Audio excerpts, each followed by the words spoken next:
My name is Tule.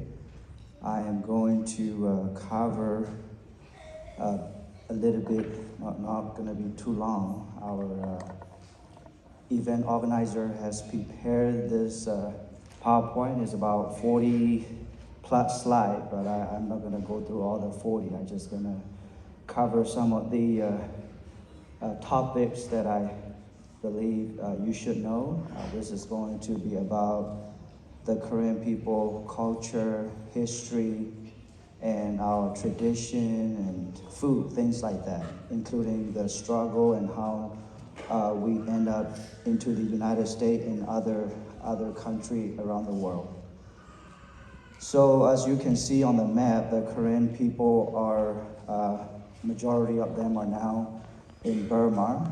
Burma is one of the countries that located by Southeast Asia. So you can move to the next slide. So this is, of course, the current flag that was created by the military regime. So we can move to the next step. So in Burma, we have 8 major ethnic groups. They are Karen, Kachin, Karenni, Karen, Chin, Mon, Burmese, Arakan. Karen is known as the second largest ethnic group in the country. So this one here is a Karen flag, Karen national flag, as you already seen during the kids' presentation earlier. So we can move to the next slide. So Karen State is located by that red area of the Burma is nearby Thailand, Thai border. So most of the Karen are residing in that region of Burma. So the Karen State was found in 1952. So we can move. So according to our ancestor and the historian, the Karen were originated from Mongolia. From there, we were led by a gentleman named Tomeba. He led a group of Karen people across the river of, it's called River of Running Sand, Tise Meyua in Karen language. Then the Karen traveled through Tibet, Yunnan, and then eventually to Burma. After the Karen were approximately arrived to Burma in 739 BC. So this is the country flag. So as you can see, the flag kept changing for a few times because every time the country got, took over by the military regime, they always changed the flag for some reason. So we can go to the next slide.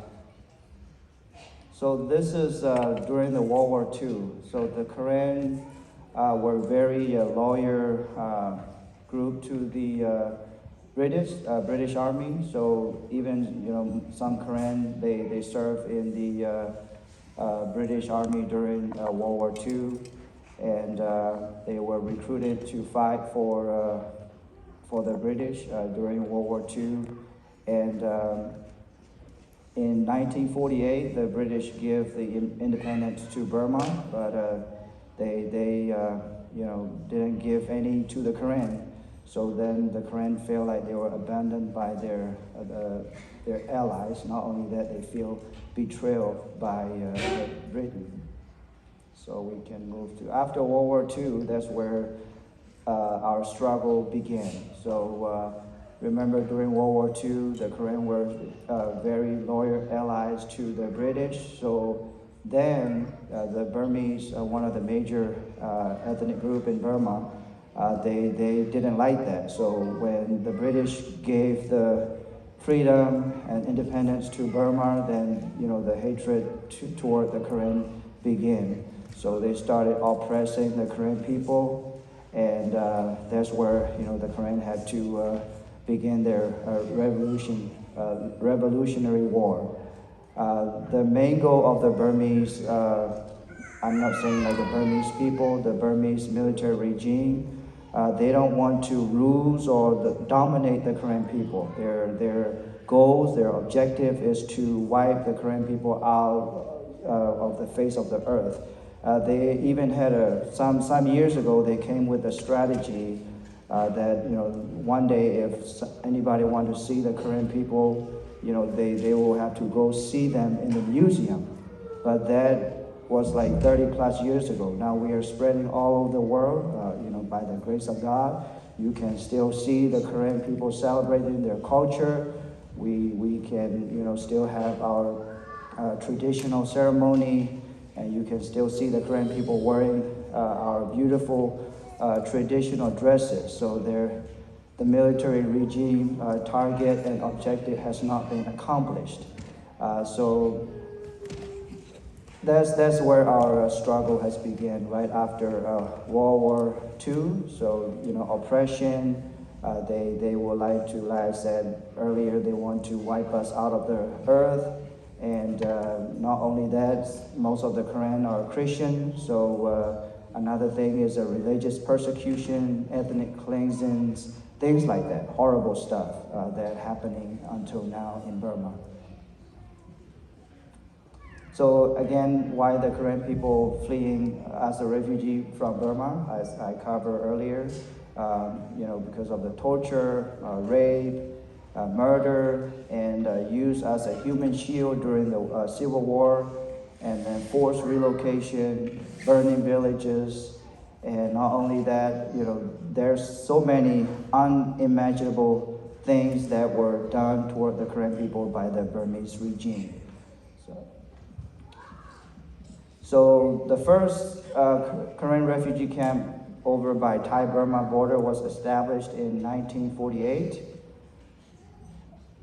There are currently 9 refugee camps on Thai-Burma border, and there are thousands and thousands of refugees are still living in the refugee camp. And life in refugee camp, most of us here came from the refugee camp, so we can tell you exactly what was like in the refugee camp. It wasn't, very pleasant situation. We had to live in an area where surrounded by the wire fence. If you go out and if you got arrested by the Thai army, they will send you back to the Burma, and then you'll either end up, in Burmese military hand, and of course they will torture you and they will force you to do, the work, forced labor, things like that. So this is some of the stuff that we use to build our shelter in the refugee camp. So now we're going to talk about the cultural behavior and belief. So before Buddhism and Christianity was introduced to the Korean people, most of the Korean are animists. And now about 15% are animists, and 60 to 70% are Buddhist, and 20 to 30% of the Korean people are Christian. And one of the interesting things is, like, if some people who dealing with the Korean people, they might see like we don't have the family name. So in America, let's say if my last name is Lei, and then the entire family, my children, children have their same last name. But in Korean, we just choose, the name that is appropriate according to our date of birth, not date of birth, like Monday, Tuesday. So we pick the name according to our date of birth. And another thing is, like, women don't usually take the husband name. They just honor their, name that were given to them by their parents or the grandparents. And we can move to the next step. So life back in Burma is very simple. There's no, electricity and no telephone. way before. Now is a little bit developing, so some people can't afford to have a phone. So unlike here, so that's why it really challenging for most of the Korean here. When we first came here, we don't know how to use the oven or microwave. So that is the things that we need to know and need to learn. And we do appreciate our American friends who taught us and how to utilize those things. We can go to next step. So in Korean, touching the head is very, if you touch somebody's head, they feel very offended because head is like meaning they have a very high regard for their area. So we, like children or anybody, they're not supposed to touch the adult head. And the Korean culture, we highly respect, we have high respect for our elder. Even though like our parents are older, 60, 70, they still live with us, and they don't go to nursing home, they don't end up dying alone in the nursing home. So that's one thing that we need to remember, and then we need to carry that on because that's really important. And I think that's really also the things that we should do because our parents, they took care of us when we were little, and then when we grow old, and then when they cannot take care for themselves, we need to do the same for them. And family life has been, family life, is a little bit changing in this country when we move here. So it's a lot of struggle among the Korean because of their culture, the new culture that they have to cope with in this country. So it's a lot of challenge and struggle for the Korean people when we resettle to this country. We can go to the next step. This is the Korean traditional clothing. So men wear a longji.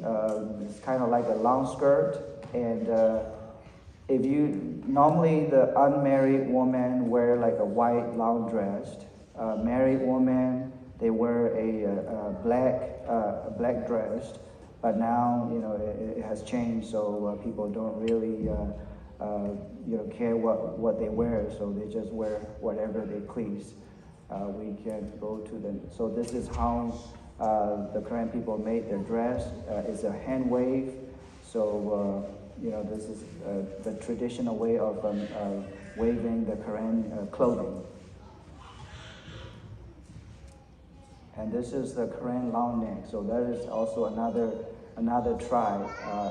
It's a part of the Korean, but we speak a different dialect. So we cannot communicate to each other, but we are same part of the same family.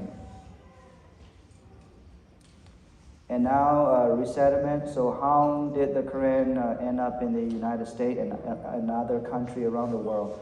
So in early 2000, the United Nations had a resettlement program.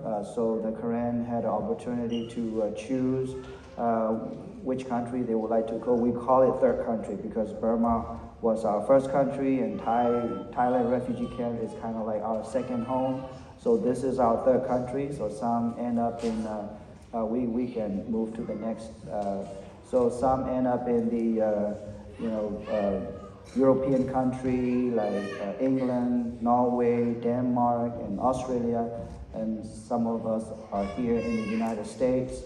So it is very, very challenging because when we arrived here, including myself, don't know a word of English when I came here, but we're really grateful for our teacher and mentor. So we had to learn the language, learn the new culture. It's very challenging. So transportation and interpreting. So when we first came here, when we go to the doctor appointment, I remember the doctor or nurses were asking us what language do we speak, and we said we speak Korean. and they thought we're Korean, so they end up getting us a Korean interpreter. So it's kind of like a funny moment, but Karen is like now well known by people in this country.